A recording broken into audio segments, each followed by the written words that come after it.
Bismillahirrahmanirrahim. Allahumma ftah alaina hikmataka wanshur alaina min khazaini rahmatika ya arhamar rahimin.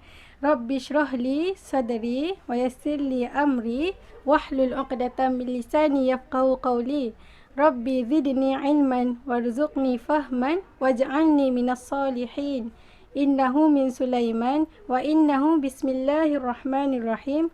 Inni ra'aitu ahada asyara kawkaban wasyamsa wal qamara ra'aituhum lis-sajidin. Kita akan sambung dengan latihan perkumuhan dan penyah tinjaan. Okay, di sini Ustazah akan share tips untuk menjawab kertas satu.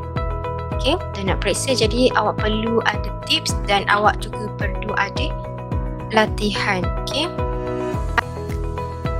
Okay, kita baca soalan 11. Apakah hasil perkumuhan manusia? Jadi, baca dan fahami soalan, kemudian gariskan kata kunci seperti hasil perkumuhan. Kemudian baca semua jawapan J, K, L dan M. J, tinja. Tinja bukan hasil perkumuhan, jadi awak perlu garis seperti ini. Kemudian kita teruskan dengan K, wap air. Wap air betul, jadi yang mana tiada K kita potong. K. Kemudian baca lagi, jangan terus bulat jawapan. Kemudian L, karbon dioksida. Betul. Jadi K, L betul. Tapi kita ada M. Jadi kita baca lagi. M, air kencing. Okay, air kencing betul. Hasil perkumuhan. Jadi kita potong B dan bulat D. Senang. Bila kita potong, kita akan nampak jawapan tu lebih mudah. Okey kelas, terus kita pergi soalan 12. Antara bahan buangan berikut, yang manakah dihasilkan oleh kulit semasa proses perkumuhan? Okey, gariskan perkataan bahan buangan, gariskan perkataan kulit, gariskan perkumuhan. Okey, A, wap air. Wap air bukan bahan buangan bagi kulit. Potong. B, peluh. Betul. C, air kencing. Salah, kita potong. D, karbon dioksida. Kita potong. Salah jawapannya. So, jawapannya adalah B, bulatkan. Okay, terus kita baca soalan 13. Mengapakah manusia perlu berkumuh? Jadi soalan tanya mengapa, ini adalah inference. Okey, ini adalah inference yang mana awak perlu bagi ulasan yang munasabah. Jadi bulatkan. Jadi gariskan perkataan berkumuh. Okey, berkumuh ni adalah perkumuhan. Okey, baca pilihan jawapan A, untuk menyingkirkan air daripada badan. Ikhlas, kita tak boleh singkirkan air daripada badan kita kerana badan kita juga memerlukan air. Jadi A, salah. Gariskan. Potong potong. Okey, terus B, untuk menyingkirkan bahan buangan daripada badan. Betul. C, untuk menyingkirkan oksigen daripada badan. Kita tidak boleh singkirkan oksigen ya murid-murid semua. Okey, jadi ini terang-terang salah. Bulatkan. Garis. Jadi C ni adalah salah. Jadi kita terus potong. D, untuk menyingkirkan tinja daripada badan. Menyingkirkan tinja merupakan penyah tinjaan. Jadi awak perlu potong sebab dia bukan perkumuhan. Ini adalah penyah tinjaan. Jawapan yang ada adalah B, bulatkan. Senang. Bila potong, kita akan nampak yang mana betul, yang mana salah.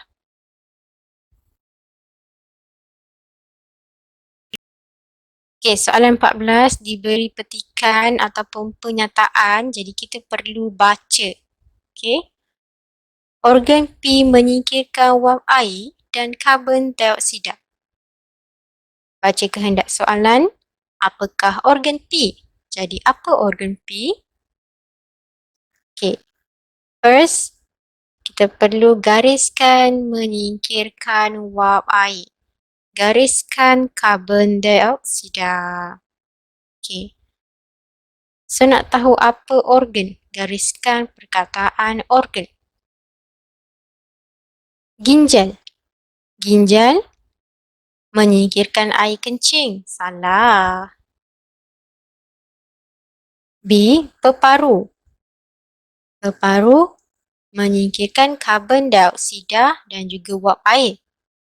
Betul. C. Kulit. Kulit hasilnya adalah merembeskan peluh. Jadi salah. Terus potong ya. Okey. D. Jantung.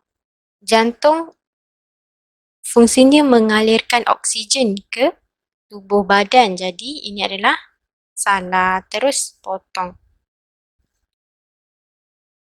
Jawapan yang kita tinggal adalah B. Bulatkan. Senang. Sangat senang. InsyaAllah boleh dapat A. Yang pasti awak perlu doa supaya diberi kefahaman. Awak perlu berusaha dan awak perlu bertawakal. Serah kepada Allah. Okey? Okey. Teruskan lagi dengan soalan 15. Kita baca, Sureh sering menahan diri daripada membuang air kencing. Apakah kesan daripada tabiat ini? Okay, ini kita nak menganalisis satu situasi. Situasi di sini, Sureh dia suka menahan diri daripada buang air kencing. Jadi apa kesan daripada menahan diri membuang air kencing? Okay, kita baca pilihan jawapan yang ada. A. Boleh menyebabkan obesiti. Salah. Wrong. B. Boleh menyebabkan kanser peparu. Salah. Potong. C. Boleh menyebabkan usus tersumbat. Salah dan awak perlu potong. Okay, D. Boleh menyebabkan penyakit batu karang. Jadi D jawapannya betul, bulatkan. Okey, kita pergi soalan 16. Rajah 4 menunjukkan organ P yang terdapat dalam badan manusia.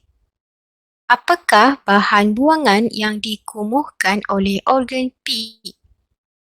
Okey. Gariskan perkataan bahan buangan. Gariskan perkataan organ P. Okey, kedudukan organ P awak perlu tengok. P ni duduk di bahagian trakea ke, bahagian hidung ke, bahagian peparu ke. Okey. So P berada di bahagian ginjal. Jadi apa hasil bahan buangan bagi ginjal? A. Peluh. Salah. B.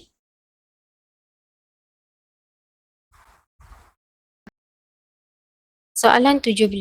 Apakah yang disingkirkan daripada badan semasa penyahtinjaan? Gariskan perkataan disingkirkan. Gariskan perkataan penyahtinjaan. Okey. So, potong yang mana salah.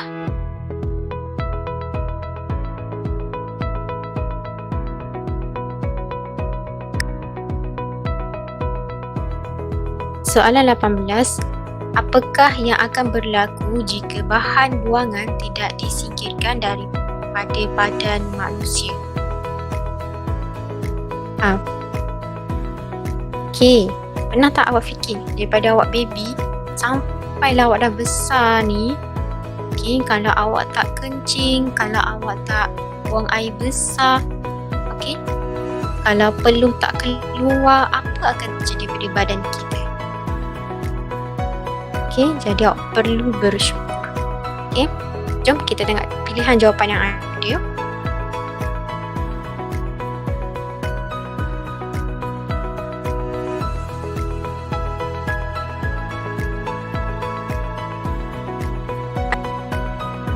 Okey, itu sahaja latihan untuk perkumuhan dan penyatijaan bagi kertas 1.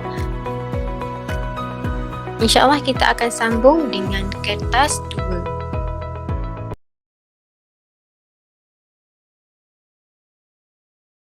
InsyaAllah kita sambung kertas 2 muka surat 3. Okey?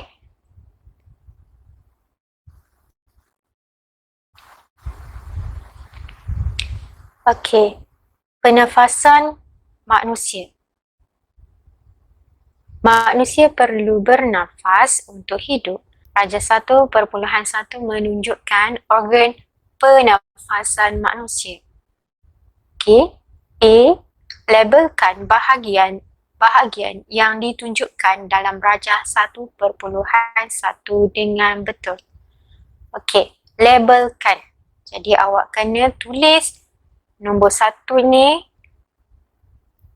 apa namanya? Nombor 2 ini adalah bahagian apa? Okey.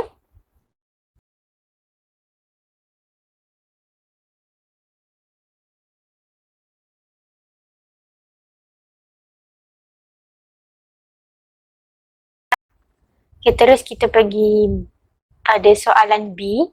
Lengkapkan carta alih di bawah dengan betul mengenai laluan udara ketika proses menarik nafas. Okay, bila kita tarik nafas, udara disedut masuk melalui hidung, melalui trakea, udara masuk ke dalam peparu, peparu akan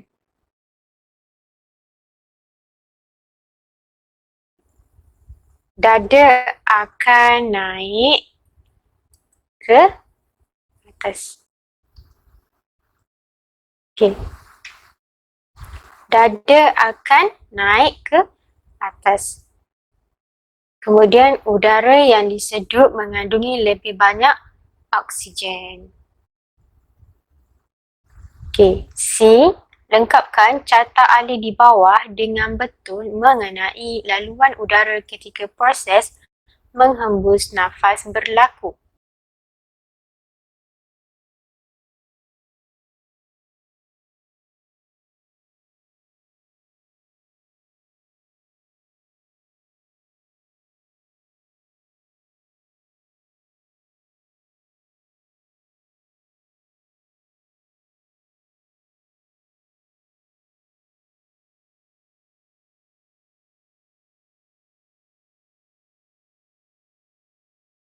Okay, terus soalan 2A. Antara berikut yang manakah betul tentang pernafasan manusia? Tandakan betul pada jawapan yang betul dan pada kotak yang disediakan.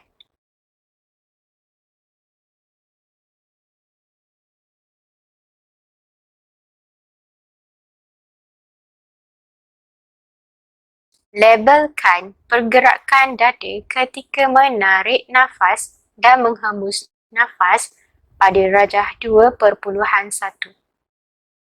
Okey, kita tengok yang pertama. Okey, bila menarik nafas, apa yang terjadi kepada dada kita? Dada naik dan mengembang. Okey kelas, untuk soalan nombor 2, kita tengok situasi menghembus nafas. Okey, apa yang akan terjadi pada pergerakan dada?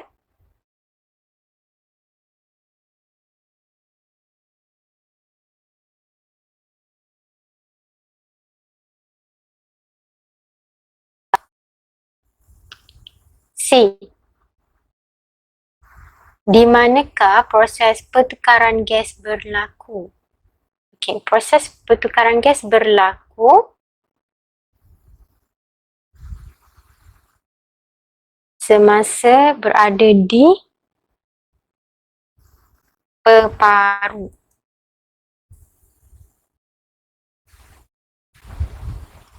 Okey, senang satu markah. Jadi tak perlu awak tulis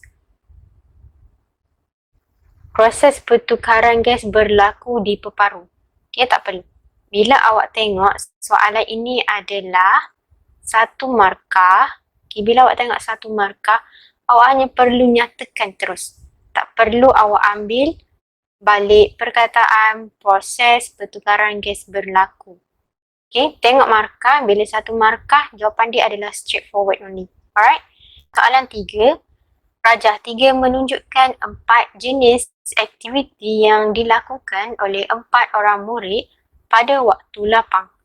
Amar menjalankan penyiasatan ke atas 4 orang murid ini untuk mengkaji kadar pernafasan mereka dalam masa 1 minit. Okey. Dalam masa 1 minit, Amar akan melompat, Ali membaca buku, Ahmad berbasikal dan Arif bermain badminton. Okay, jadi Amar membuat penyiasatan ke atas 4 orang rakan-rakan ini. Jadi kita nak tengok berapa kadar pernafasan mereka. Keputusan penyiasatan dicatat dalam jadual 3 di bawah. Okay, ada 4 orang, Amir, Ali, Ahmad, Arif. Jenis aktiviti melompat tali, membaca, menunggang, mengayuh basikal dan bermain badminton. Right. So, bilangan pergerakan dada turun dan naik dalam 1 minit. Okay. Untuk Amir, bilangan pergerakan dada turun dan naik dalam 1 minit adalah sebanyak 54, Ali 26, Ahmad 38, Arif 48. Untuk menjawab soalan ini, awak hanya perlu rujuk jadual. Okay, senang sahaja. Rujuk balik jadual. Okay, so kita tengok A, apakah yang dimaksudkan dengan kadar pernafasan?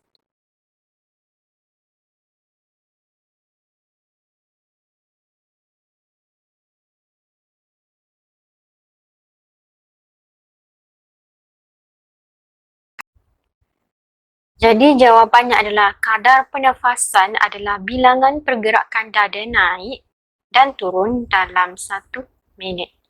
Kat mana kita nak dapatkan jawapan kalau kita tak ingat maksudnya?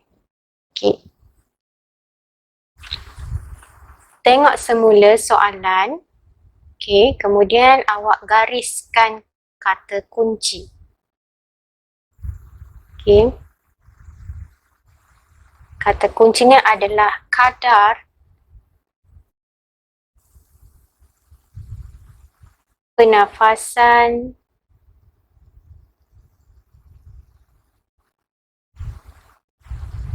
dalam masa 1 minit. Okay, ini adalah kata kunci bagi jawapan A. Okay, terus kita pergi kepada B.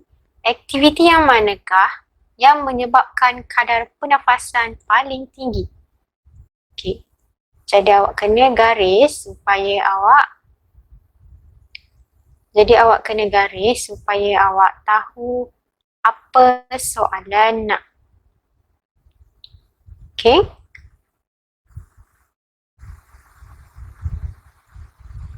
Okay, jadi kita tengok yang paling tinggi. Okay, yang paling tinggi. Jadi siapa?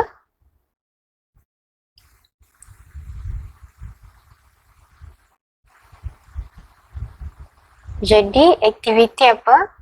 Melompat tali. So awak tulis melompat tali. Tak perlu saling balik kadar pernafasan. Tak perlu tulis sahaja melompat tali. Okay, terus C. Nyatakan satu inference berdasarkan jawapan 3B. Okay, apakah alasan munasabah awak mengatakan aktiviti melompat tali adalah kadar pernafasan paling tinggi? Jadi awak perlu tulis kerana, sebab tanya inference, alasan, kerana empat tali memerlukan jumlah tenaga dan oksigen yang banyak.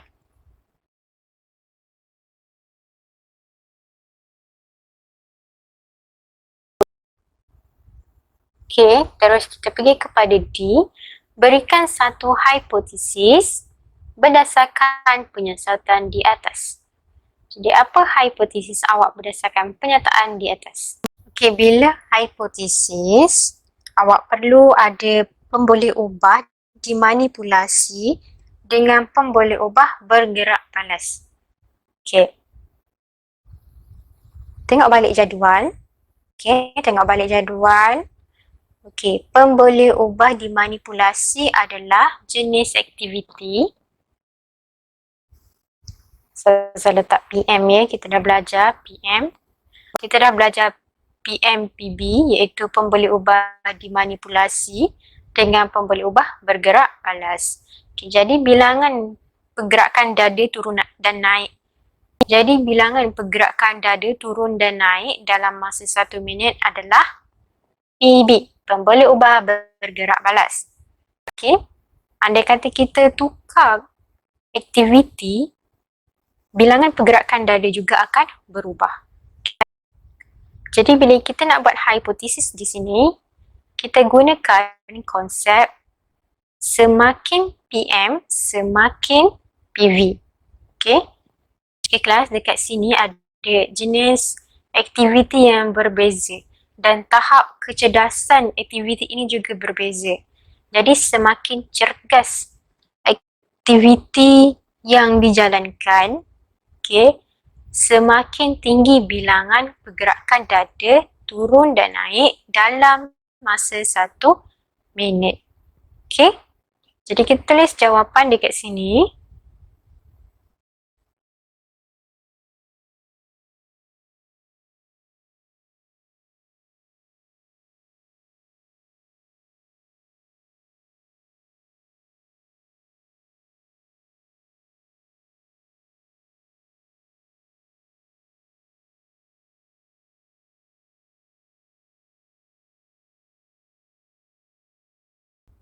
Okey, kita teruskan dengan soalan 4.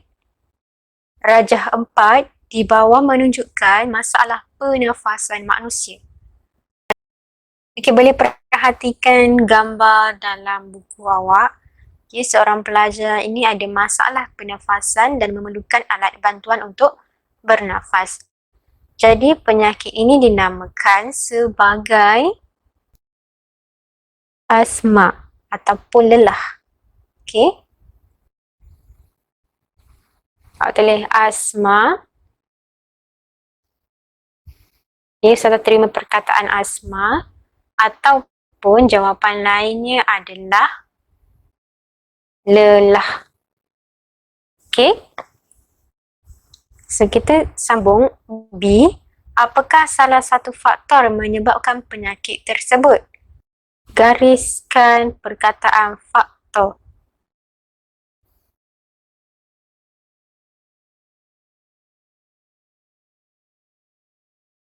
Ataupun masalah pernafasan ni boleh disebabkan dengan melakukan aktiviti yang terlalu lasak. Juga boleh menyebabkan asma. Okey. Terus kita pergi pada C.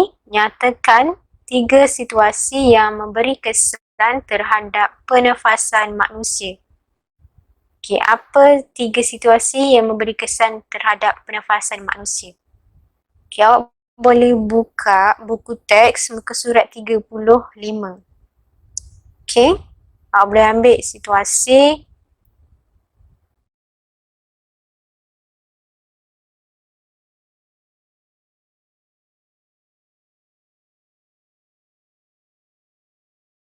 Terus D, nyatakan cara untuk menjaga kesihatan peparu yang betul.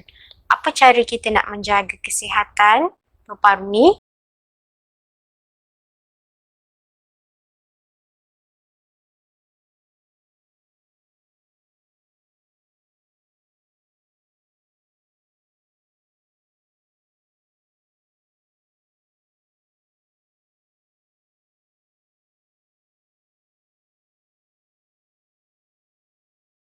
Okey. Okey, terus kita pergi kepada perkumuhan dan penyahtinjaan. Soalan 5. Rajah 5 menunjukkan organ perkumuhan manusia dan bahan buangannya. A. Lengkapkan rajah itu dengan jawapan yang betul dalam ruang yang disediakan. Okey, kita ada organ perkumuhan, kita ada bahan buangan.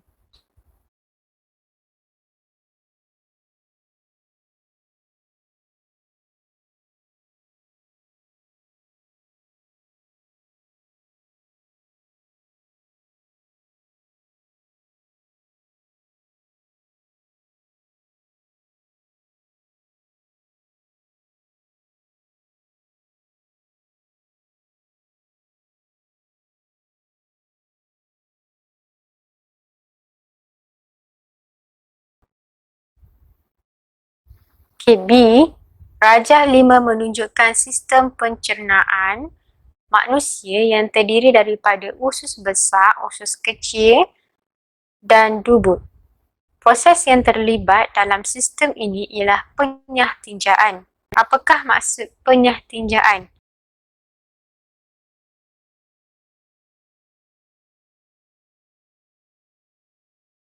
Apakah produk penyahtinjaan?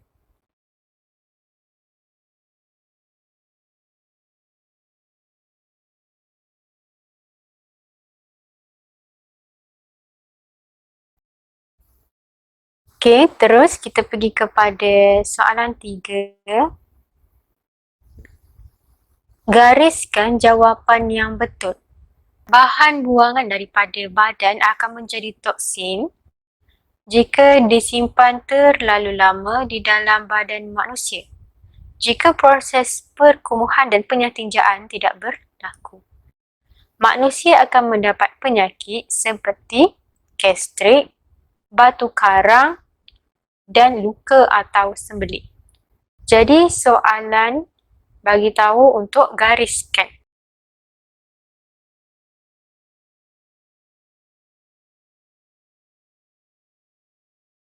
Itu sahaja untuk hari ini. InsyaAllah nanti kita akan sambung lagi.